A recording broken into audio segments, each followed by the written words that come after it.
karoon sila ng bakasyon papuntang Singapore. Yes, mukhang tila dead mga itong si Bea Alonso sa mga intriga na kahit na nga may mga pag-run sa social media ang kanyang mga kaibigan, makeup artist or kanyang manager about sa naging hiwalayan nila ni Dominic Roque at kahit pa nga sinasabi na di umano ay pinaimbestigahan ng family ni Bea Alonso ang kanyang mapapangasawang si Dominic Roque at doon na nga nakita or natagpuan ng kondo na tinitira ni Dominic Roque ay hindi nakapangalan sa kanya kundi sa ibang tao na ngayon ay sinasabing politician nga daw at sinasabing parang benefactor nitong si Dominic Roque.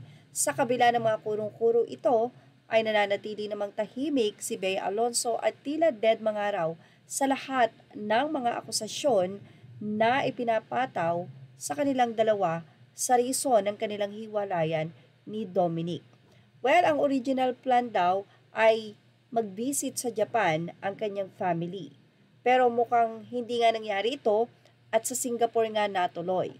Kasi kung sa Japan sila pupunta, abutin pa ng 1 linggo sa pag-a-apply ng visa ng ibang mga isasama ni Bea, kaya sa Singapore na lang sila nagpunta. Sa Singapore kasi, bibili ka lang ng ticket at hindi kailangan ng visa rito.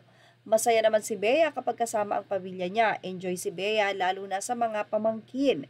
Better na rin yon, dead mga si Bea sa mga intriga, sa mga isyung naglalabasan. Yan pa ang say ni Lalin.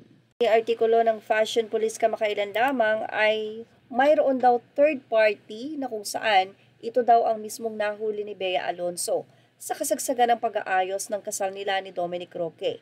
Sa sitwasyon na hindi daw inaasahan ay nakita ni Bea Alonso ang nasabi nga pong part na iyon kay Dom at sa sinasabing hindi natin alam kung yun ba yung sinasabing may-ari ng kondo ni Christopher Min na milyon nga daw ang halaga na kahit daw ang mga sikat na artista ay hindi tumitira doon.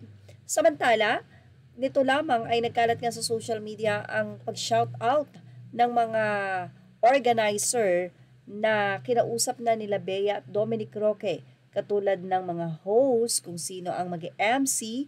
Nag-shoutout sila kay Dom at kay Bea kung matutuloy pa ba ito or dalawang reception nga yata ang mangyayari. Ang wedding ay dapat sa Spain pero mukhang gagawin na dapat sa Tagaytay na kung saan ang nasabi nga pong may-ari ay nag-shoutout din. Sabing may-ari na sa Miss Mountain Resort, Bea Alonso, Dominic Roque, ano na, tuloy po ba ang kasal? No refund policy po kami. Yan pa ang kanilang naging say. Ilang mga netizen naman ang nagkomento sa nasabing Facebook post na yon at sana daw ay i-donate na lang nila Bea Alonso ang nasabing bayad sa napakagandang doon sana ang wedding, no, reception nila Bea Alonso at Dominic Roque. Well, mukhang malaki na rin talaga ang nagastos nila Dominic at Bea dahil marami na silang kinausap sa kanilang wedding na hindi nga malaman kung matutuloy pa o hindi matapos makumpirma na hiwalay na nga sila kahit wala pa namang confirmation na nagmumula kay Bea at Dominic. Well, ano naman sa inyo sa ating update na ito? Ilagay na ang inyong opinion sa ating comment section. Thank you for watching.